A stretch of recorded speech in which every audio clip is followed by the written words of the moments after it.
دوستوں، مولانا سمیع الحق کے صاحبزادے مولانا حامد الحق نے کہا ہے کہ افغان حکومت اور مختلف طاقتوں کی جانب سے والد صاحب کو خطرہ تھا، کیونکہ والد صاحب افغانستان کو امریکہ کے تسلط سے آزاد کرانا چاہتے تھے۔ میڈیا سے خصوصی بات کرتے ہوئے مولانا حامد الحق کا کہنا تھا کہ والد صاحب کو افغان حکومت اور مختلف طاقتوں کی جانب سے خطرہ تھا، کیونکہ وہ افغانستان کو امریکہ کے تسلط سے آزاد کرانا چاہتے تھے،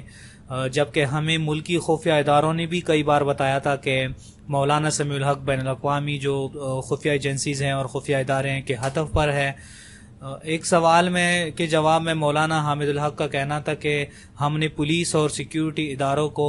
دھمکیوں کے حوالے سے آگاہ کر دیا تھا، جبکہ دارالعلوم اکوڑا خٹک میں بھی سیکیورٹی سخت کر دی گئی تھی۔ تاہم مولانا صاحب سیکیورٹی کو پسند نہیں کرتے تھے، اس لیے سفر میں ان کے ساتھ دوستوں کے علاوہ کوئی سیکیورٹی اہلکار نہیں ہوتا تھا۔ مولانا حامد نے مزید کہا کہ ایسی قوتیں جو ملک میں اسلام کا غلبہ نہیں چاہتی، جو جہاد مخالف ہے اور جو مدرسوں اور خانقاہوں کی مخالفت کرتے ہیں، وہی طاقتیں اس قتل میں ملوث ہیں۔ میں اس موقع پر مولانا سمیع الحق کے چاہنے والے کارکنان اور عوام سے اپیل کرتا ہوں کہ وہ صبر کا دامن ہاتھ سے نہ چھوڑے اور دشمن قوتوں کو تنقید کا موقع نہ دے۔ دوستو، ایسا ہمیشہ سے ہوتا آ رہا ہے کہ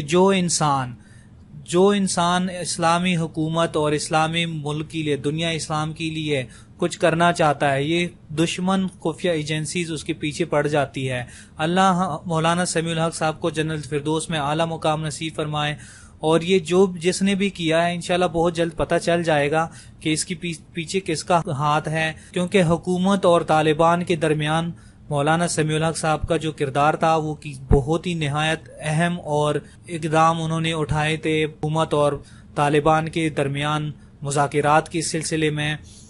لیکن بہت جلد پتہ چل جائے گا کہ یہ حملہ کس نے کروایا ہے اور کس پرپس کے لیے کروایا ہے۔ ابھی تو بیان سامنے آیا ہے، ابھی سامنے اور بھی مزید چیزیں اوپن ہوں گی۔ افسوس کی بات ہے کہ ایسے ہمارے ملک میں ہو رہا ہے، اور وہ بھی مولانا صاحب کے گھر پہ جا کے چاقوؤں سے ان پہ وار کر کے، ان کو بہت دکھ ہو رہا ہے اس وقت۔ اللہ ان کو جنت الفردوس نصیب فرمائے، اور یہ جو قاتل ہے، جو درندے ہیں، یہ جہنم حاصل ہوں گے۔ اللہ ان سب کو نیست و نابود کر دے، اور اس کے پیچھے جس کا بھی ہاتھ ہے اللہ ان درندوں کو بھی تباہ و برباد کر دے اور نیست و نابود کر دے۔